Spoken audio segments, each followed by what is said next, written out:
mais pourquoi tu ne veux pas sortir avec quelqu'un, tout ça. Ils ne savent pas ce que j'ai traversé. Quand je ne peux pas leur citer. Ils me disent, mais c'est bizarre, ça fait 3 ans que tu n'as jamais vu avec quelqu'un, tout ça, parce que je sais ce que j'ai vécu. C'est pas ça mon problème actuellement, là où je suis. C'est pas ça mon problème. Une belle femme comme ça, je t'ai dit, tu es belle, tu es magnifique. Merci. Une belle peau, vraiment, je suis choquée. Je suis choquée. Et quand on dit à nos sœurs, vraiment, l'Europe, ce n'est pas le paradis. J'en connais beaucoup de petites sœurs en Afrique.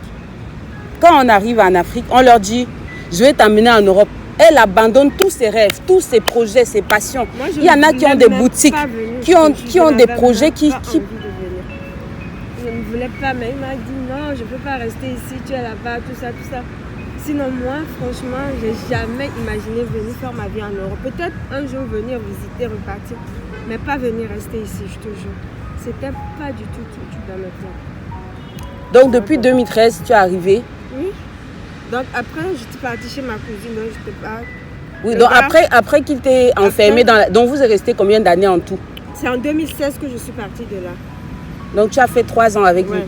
Il t'enfermait à la maison, il partait travailler. Je ne pouvais pas travailler, je n'ai jamais travaillé depuis.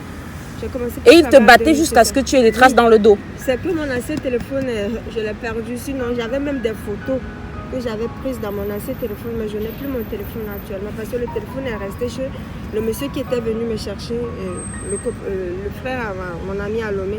Il avait laissé mes trucs là-bas, il m'a appelé un jour pour me dire que les gens sont venus casser sa cave, ils ont tout volé, mes affaires que j'ai laissées là-bas. Donc j'avais laissé mon téléphone dans ma valise. Il m'a dit que lui, j'étais allée là-bas, j'ai fait 2 jours. Après, il a commencé, il voulait abuser de moi en fait. Donc c'est là que je suis partie sur Facebook, j'ai vu une amie à moi que je connaissais depuis, qui était ici, ça faisait 10 ans.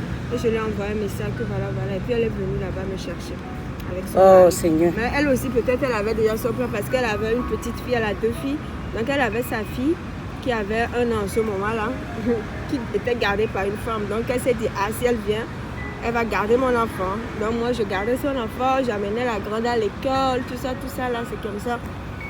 Je suis restée là-bas jusqu'à...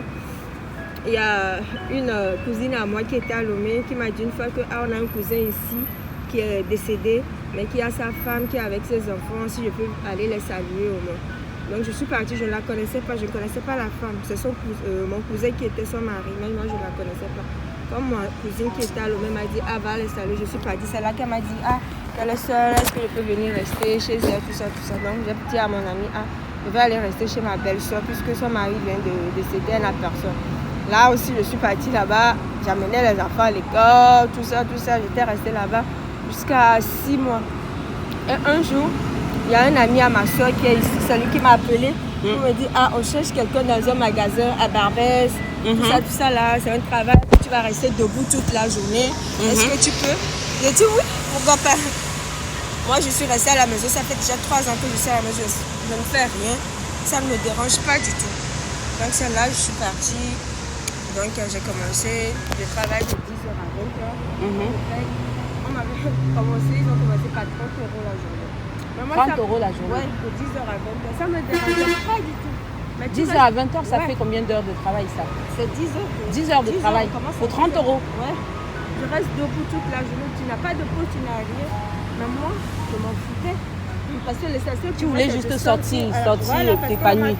Quand je déposais les enfants à l'école le matin, je venais rester à la maison toute la journée, je ne faisais rien. Je préparais tout ça. Mais au moins, je sais que je sors, je reviens. Donc, c'est comme ça que j'ai commencé à travailler là-bas depuis 2016. C'est au noir. Je travaillais comme ça jusqu'à après. Il y a le patron qui a vendu le magasin à quelqu'un d'autre. Et la personne m'a repris, il m'a dit, ah, comme tu es calme, tout ça. Alors, on était 4 filles. Comme tu travailles bien. On était 4 filles, mais j'étais la seule que le nouveau patron a voulu garder. Et je suis repartie avec lui. Et lui m'a fait un contrat. En ton nom? En mon nom. Mais en temps partiel, il n'a pas tout déclaré. Voilà, donc il a déclaré 500 €. Bon. En fait, je gagnais en gros 1080 €. Puisque je travaillais 26 jours, c'est 40 € la journée. Mon seul jour de repos, c'est le lundi. Je travaille de mardi à dimanche. Donc en gros, ça fait 1080 €. Donc il a déclaré 550 € et je donnais les 500 € en effet. Moi, je me suis dit, bon, au moins ça peut m'aider, voilà. Donc c'est par là, comme j'étais toujours chez ma cousine, elle aussi elle a rencontré quelqu'un Elle voulait se marier. Donc, c'était dans un studio de toutes les manières. Ah, donc, une chambre. Ouais, c'était un studio, j'étais avec les enfants. Elle avait 2 enfants. Donc, elle a dit, elle a trouvé quelqu'un, tout ça. J'ai dit, ok, je vais chercher. Là, vous êtes dans quelle ville? Actuellement, je suis à Épinay-sur-Seine. Vous étiez toujours en Ile-de-France? Oui, mais à Saint-Maurice, dans le 94. Ah, d'accord. Voilà, donc, comme elle a trouvé quelqu'un, c'est là que j'étais obligée de partir. Il y a un collègue à moi qui connaissait une dame qui avait une chambre chez elle qui voulait louer. Et c'est là que je suis partie prendre la chambre. Donc, c'est là-bas que je suis actuellement. Voilà.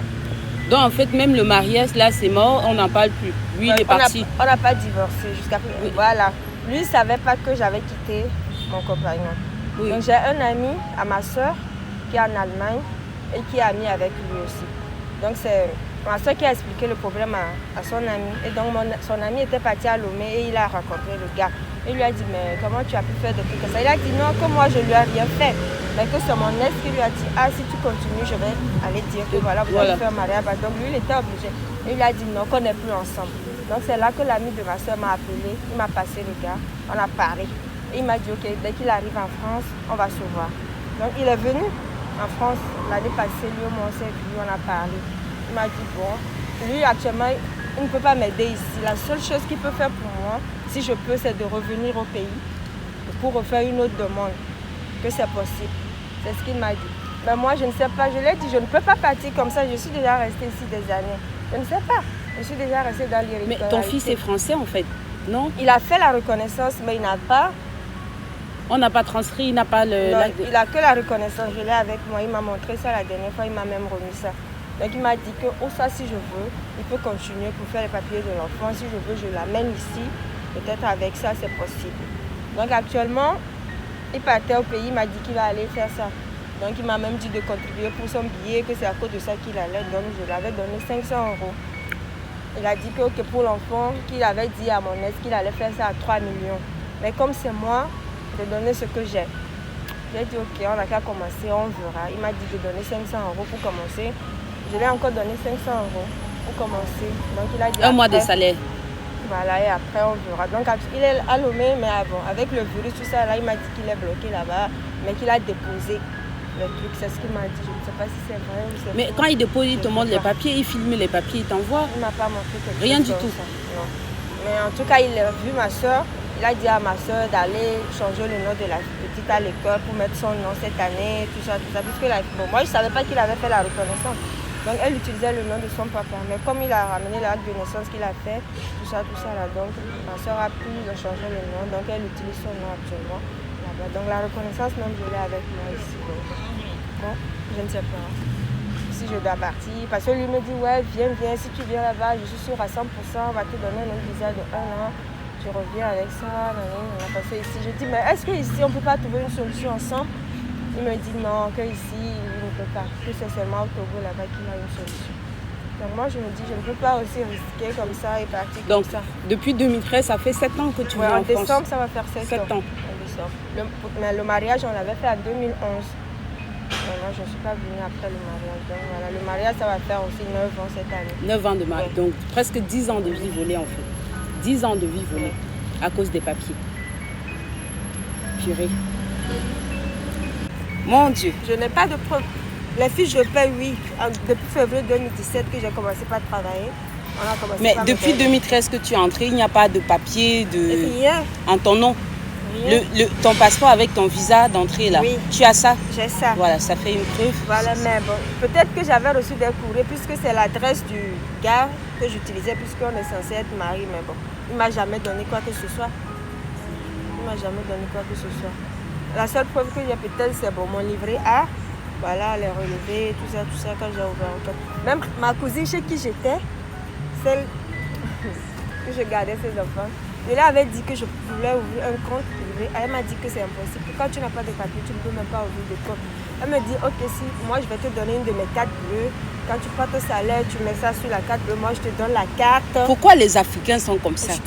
Pourquoi est-ce qu'entre nous, on ne peut pas s'aimer? Elle sait très bien que tu as le droit d'ouvrir un livret A. Donc, elle veut que tu mettes ton argent dans sa carte bancaire. Oh mon Dieu. 2600 sur sa carte qu'elle ne m'a pas encore donné. 2600 €. 2600 €. Ça fait 4 ans.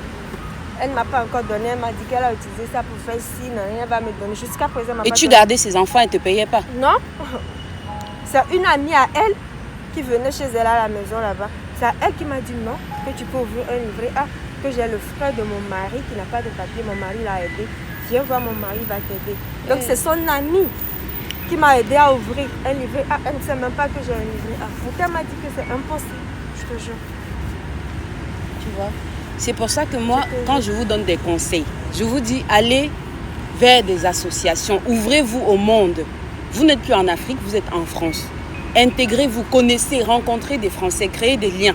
Parce que ici, de mon expérience personnelle, ce sont nos frères et sœurs africains qui essayent de nous tirer plus vers le bas.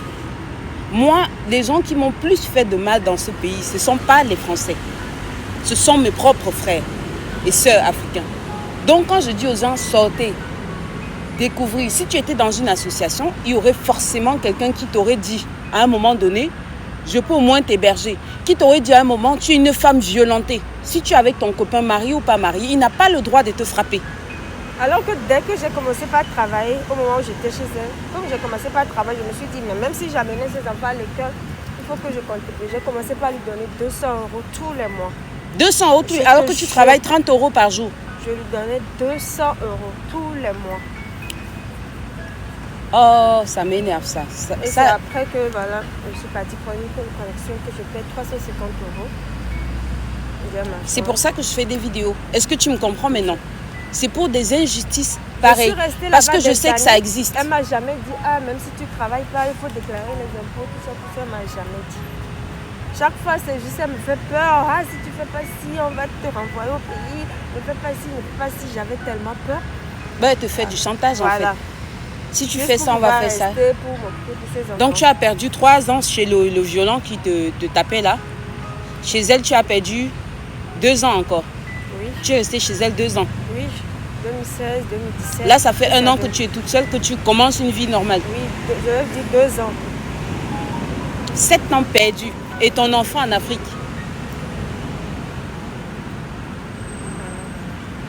Oh, je ne sais même pas par où commencer parce que tellement ça m'énerve en fait. Ouais, tellement ça m'énerve. Je n'ai même pas de preuves palpables aujourd'hui pour dire ouais, voilà les preuves, tout ça, là, rien. Je ne suis jamais partie à l'hôpital.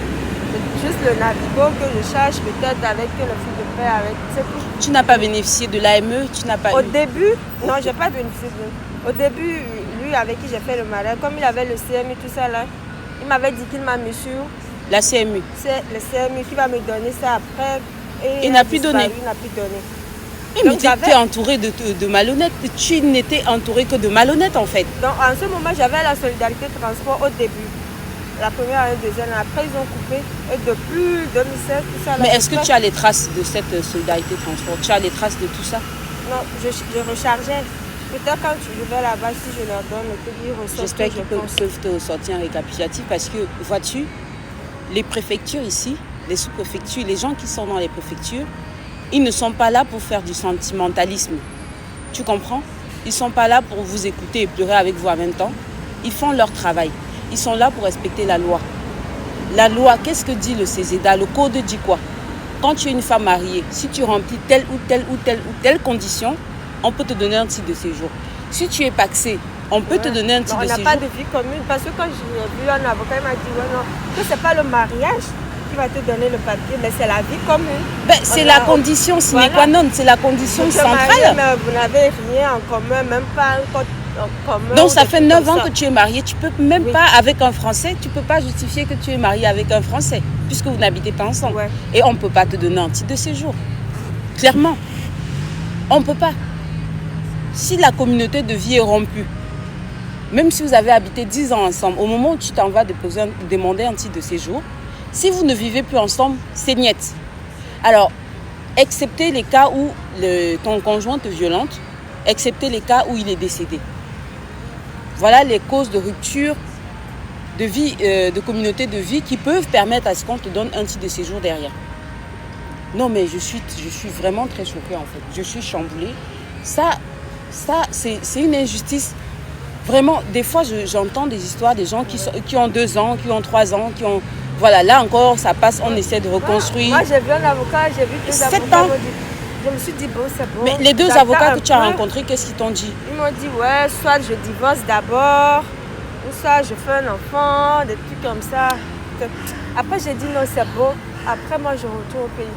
Je ne sais même pas, j'ai commencé par sur Belle, et puis la dernière fois, par hasard, je suis tombée sur le truc où, voilà, tu l'avais appelé, et puis je me suis dit, bon, ok, je vais commencer par regarder tes vidéos pour voir. Et j'ai regardé une deux vidéos, je me suis dit, bon, je vais te contacter pour voir ce que ça va donner.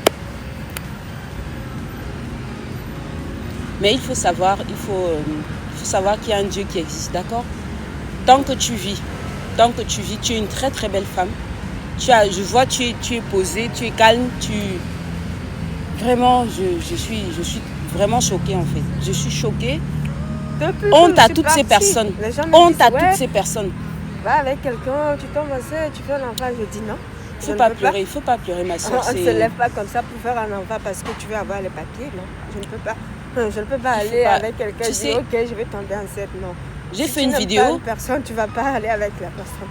Moi, je ne suis pas comme ça. Ça fait depuis 2016. Je suis seule, je ne suis jamais sortie. Même quand je dis aux gens, ils ne me croient pas. On me dit, ouais, non, c'est impossible. Une femme ne peut pas rester comme ça. Mais je sais. 4 ans célibataire. Je te jure, les gens ne me croient pas. On me dit non. C'est la vérité. Je suis choquée. Je dis non. Ça fait depuis 2016 que je suis seule. Oui, mais avec ce que tu as vécu, c'est normal que tu sois traumatisée, que tu n'arrives plus à te mettre dans une relation. C'est normal.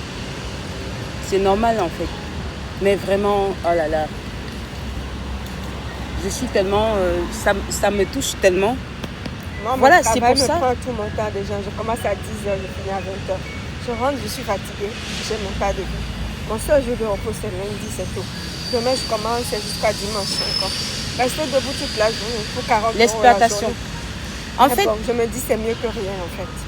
Ton histoire regroupe tout ce dont je parle dans mes vidéos sur YouTube. J'ai fait une vidéo pour dire est-ce qu'il suffit juste de faire un enfant pour les papiers? Moi, je ne suis pas d'accord. Parce qu'un enfant, c'est quelque chose qui se pense. En plus, en ce moment, je ne travaillais même pas. Et si je tombe enceinte, en plus, je ne savais même pas qu'il y avait un truc de 115, tout ça là. Ça fait même que 3 ou 4 mois que j'ai su ça, qu'il y a un 115 et tout. Je savais Ta soeur ne t'a pas dit qu'il y a le 115? Elle m'a jamais dit ça, je te jure. Jamais. Jamais.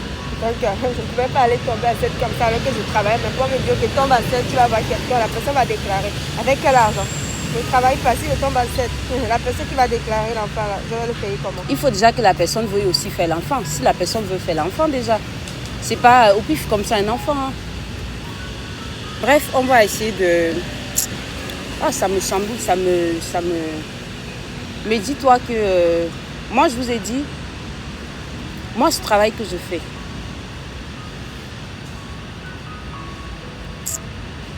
ça me... J'ai vu tes vidéos, mais je me suis posé la question, mais pourquoi tu fais ça? Tu fais ça gratuitement, on ne te demande pas, tu donnes des explications, franchement. Et je me suis dit non, alors si je te connaissais avant, peut-être que ça n'allait pas comme ça. Moi-même, j'ai souffert dans ce pays. Vraiment, j'aurai l'occasion de vous raconter mon histoire.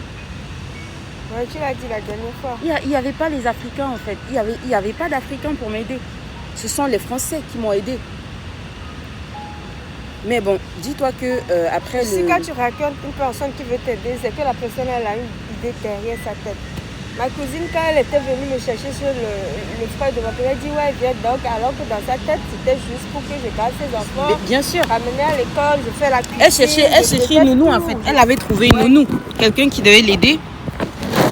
Et au moment où je me suis dit non, que je vais partir, elle me dit non, reste ici, tu vois. Il ne faut pas partir. Reste ici, tu es bien ici. Je dis oui, je sais, mais voilà, tu es avec ton mari, tes enfants. Moi, je ne suis pas un enfant. Je ne peux pas rester, il n'y a pas d'intimité, tout ça. Je suis gênée. Je préfère aller prendre une colocation. De temps en temps, je viendrai vous rendre visite. Voilà. Je suis pas que j'en viens mon argent avec elle. Quand je lui demande, elle me dit aujourd'hui, demain. Aujourd'hui, demain. Oui, mais oublie, hein, elle ne va pas te donner ça. Hein. Voilà, je me dis, bon, si elle me donne, je pense qu'elle me donne. Non, elle ne va pas te donner, c'est clair. J'en ai vu beaucoup. J'ai fait des vidéos, arrêtez de travailler avec des faux papiers, des papiers des gens, parce qu'au final, même hier soir, j'ai fait une vidéo par rapport au postier là. C'est-à-dire, ils travaillent parce qu'on sait, les employeurs savent très bien qu'ils n'ont pas de papier et on les exploite. Puisqu'on sait que tu n'as pas de papier, tu n'existes nulle part, on t'exploite. Tu travailles plus qu'il n'en faut. On vous animalise, vous devenez vraiment des objets. Quand mon patron voulait me déclarer, je lui ai dit, elle m'a dit non, c'est impossible, tu n'as pas de papier, on ne peut pas te déclarer. Elle me dit, ok, je te donne mes papiers et te déclare avec ça. J'ai ramené ces papiers. Mon patron, il a vu, il a dit, mais pourquoi tu ramènes les papiers de ta soeur? Non, j'ai dit, mais non. Quand il me dit non, je te déclare comme ça. Voilà, lui, il a la main sur le cœur. Ce monsieur, même si c'est, voilà, au moins c'est un début. Voilà. Au moins c'est un début, au moins tu auras des fiches de paie pour commencer. C'est déjà ça. Et c'est ce que je dis, parce qu'on me dit dans les vidéos, c'est impossible de trouver quelqu'un qui te recrute sans papier. Si, c'est possible. Parce qu'il y a des gens qui ont... Ce sont les paradoxes du législateur français. C'est la loi qui recèle, qui entretient ce genre de contradiction. Tu ne peux pas travailler sans papier. Dans le même temps, il faut prouver que tu as travaillé sans papier pour qu'on te régularise par le travail. Donc, on vous demande de faire quoi là? C'est qu'on peut vous recruter du coup. Donc, il y a des gens qui peuvent vous recruter. Et toujours chercher, j'ai toujours dit chercher, chercher. Ne vous fatiguez pas de chercher. Ne pleurez pas, ne dormez pas. Parce que je sais ce que ça fait. Quand je le dis, je ne suis pas là pour faire la belle avec vous. Je sais par quoi moi-même je suis passée. Et je sais ce que ça peut faire dans la tête. Et je vous dis, c'est dans la tête parce que j'ai failli devenir folle pour les papiers. Je viens de mon pays chargé de diplômes. Je viens fièrement. Mais qu'est-ce qui se passe? Vous voyez? Non, mais en tout cas, on va essayer de travailler. Quand la dame, elle a vu, la dame, elle m'a regardé, elle m'a dit que les trucs là, c'est pas des originaux, c'est des scanners. C'est des documents scannés. C'est des documents scannés qu'elle ne va pas me donner le récépissé parce que même si on me donne le récépissé, on va rejeter ça après. C'est ce que la dame m'a dit. Ah, mais tu as eu la chance qu'elle te dise direct parce qu'elle aurait pu prendre les dossiers et te on te donne le QTF. Hein. J'étais tellement énervée, je me suis dit pourquoi elle m'a fait ça. Mais je dis bon, je suis partie. La fille, elle a eu le récépissé. Après, on lui a donné le OQTF. Mais oui, mais c'est ce que j'allais te dire. On lui a donné le OQTF après. Avoir un récépissé, ça ne veut pas dire que tu as déjà Oui, des papiers. quand on a donné le récépissé, le gars m'a dit, tu vois, je te dis, voilà, elle a déjà son papier. Je dis, mais récépissé, ça ne veut pas dire papier. Moi-même, j'ai déjà eu mon récépissé, non? La dame m'a dit, écoute, il y a que ça, c'est des trucs scannés, c'est pas des originaux. Alors, s'il te plaît, je ne te donne pas le récépissé. Parce que si je te donne le récépissé, après, quand ils vont vérifier, ça ne passera pas. Je te fais te dire la vérité en même temps, je te jure. Le jour-là, j'étais énervée, je me suis dit non, il n'y a pas de chance. La dame là, c'est Dieu qui a touché son cœur en fait. Qu'elle te parle comme ça. C'est Dieu. Après, quand j'ai compris, je me suis dit non, c'est Dieu. Parce que quand tu as le QTF ici, c'est différent quand tu es sans papier et que tu es sans papier avec OQTF. Mais le stress de ça, je ne te dis pas. Hein. Le stress, oui, c'est que si on t'arrête à tout moment, tu es dans le centre de tension. Tu as peur de sortir. Je suis... 2500 €, c'est parti comme ça. Donc, il y a entre ta soeur qui t'a plumé 2600, ce mafieux-là qui t'a aussi pris 2500. J'ai dit aux gens d'arrêter de faire du faux. Allez doucement avec vos choses vraies. Situation comme ça, hein. Mais je vous dis, tu n'es pas la seule. Chaque jour, je vous dis, tu n'es pas la seule personne qui n'a pas de papier. Il y a plus de 300 000 sans papier en France. Prenez le temps, la patience. Soyez patient. Consultez des personnes averties, assermentées, des avocats, des associations. Voyez des assistantes sociales. Ne voyez pas les charlatans. Ne voyez pas vos cousins, vos soeurs. Elle avait fait comme ça à son époque. Son époque, ça date de 20 ans. La loi évolue. Ça date de 20 ans, son époque. J'ai une tata à la Terma qui me suit. Chaque fois, elle vient voir mes vidéos, elle me dit, mais ça a évolué, ça. Le document de circulation pour étrangers mineurs, à son époque, il n'y avait pas ça. Il y avait un autre titre pour permettre aux enfants de voyager, mais ça n'existe plus. Tu vois, ça fait même pas... On a enlevé ça en 2016, je crois. Je vous ai parlé du changement d'adresse quand vous déménagez. Avant, jusqu'en 2016, hier, là, il y a 4 ans, tu partais à la mairie signaler que tu as déménagé. À la préfecture, tu signales que tu as déménagé. Au commissariat, pardon, à la mairie et au commissariat. Aujourd'hui, ça se fait plus. Tu vas à la préfecture, tu prends rendez-vous pour qu'on change l'adresse sur ton titre de séjour. Ça évolue. Mais si tu ne pars pas rencontrer quelqu'un qui va t'aider, imagine-toi que tout ce temps, tu avais dit, voilà, rencontrer même une association, chercher sur Internet, il y en a tellement en France. Tellement en France. Tu vas là-bas, tu dis, je veux juste aider, je veux juste m'occuper. Tu aurais peut-être rencontré une gentille dame. J'ai vu ta vidéo, je me suis dit, non. Si quelqu'un m'avait une fois dit fais ça, j'allais faire ça depuis, je suis restée, je faisais rien, j'étais à la maison. Même quand je ramenais les enfants à l'école, même si je les ramenais, et puis après j'allais faire ce que tu disais hier, là, ça allait au moins m'occuper que de venir rester à la maison toute la journée sans rien faire. Je suis restée là-bas des années, on m'a jamais dit, ouais, il y a des associations, ou fais ça, ou assistance sociale, tout ça, tout ça. On m'a jamais parlé de ça. Quand tu ne connais personne, si personne ne te dit, comment tu sauras? Oui, mais le problème, c'est que des fois, on est tellement entouré. Là, pour le coup, tu n'as pas eu de chance parce que tu étais entouré que des personnes qui ne voulaient pas ton évolution. Moi, je n'étais pas aussi trop réseaux sociaux, tout ça, là. Mais puisque l'autre, là, il avait confisqué ton téléphone. Donc, c'est pour ça. Donc là, tu as 43 fiches de paie à ce jour. Donc d'ici à fin août, de paie. Donc si ton employeur actuel, par exemple, s'il te fait un contrat, lui-même, on pourra voir si on peut monter un dossier. Mais je vais t'envoyer voir un avocat. Oui, j'ai un contrat avec lui. Exact. Tu as déjà un contrat? Oui, parfait. un CDI. Exact. Oui, c'est parfait. C'est parfait. Là, l'équipe, la plupart des avocats avec qui je travaille sont en congé. Dès qu'ils reviennent, je pense que c'est faisable. Moi, je suis juste juriste. Je vous le dis toujours honnêtement, je ne vais pas m'arroger les compétences, les prérogatives qui ne sont pas les miennes. C'est l'avocat qui va monter ton dossier, qui va tout faire comme il faut. Moi, puisque je suis sur le terrain, je sais comment ça se passe, je pense que ton dossier, c'est faisable. Au bout de 7 ans de vie en France, avec ces fiches de paye, je pense que tu remplis la condition de régularisation par le travail. Très honnêtement. Donc je pense qu'on va creuser. J'ai pu attendre qu'il faut travail à temps plein, non, normalement. À temps plein, quand tu as, par exemple, à temps plein, c'est quand tu as le nombre de fiches précis. Mais là, tu as le double du nombre de fiches demandées. Le double. Donc si on prend 2 bulletins sur 2 mois, tu as le SMIC. Tu vois ce que je veux dire? Donc l'avocat, je verrai avec l'avocat comment on va... Enfin, il verra comment il va gérer le dossier. Mais pour moi, je pense que c'est potable. Mais il faut les preuves aussi. Je pense qu'on peut... preuves, oui, ça, tu es mariée à un Français, ma belle. Tu es quand même mariée à un Français. On va le mettre dans le dossier.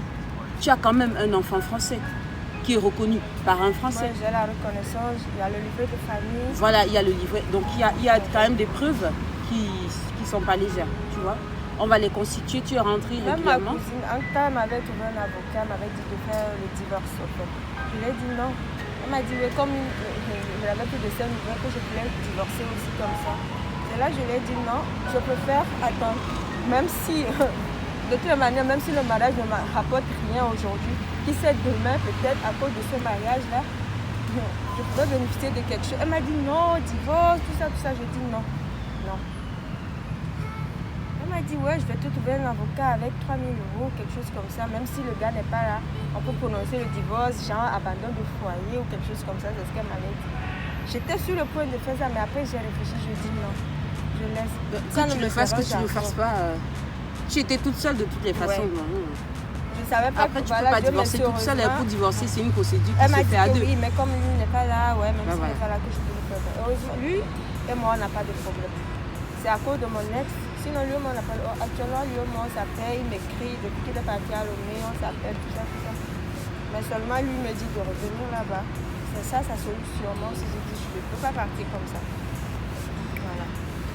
Mon Dieu, mon Dieu, mon Dieu. Je suis choquée.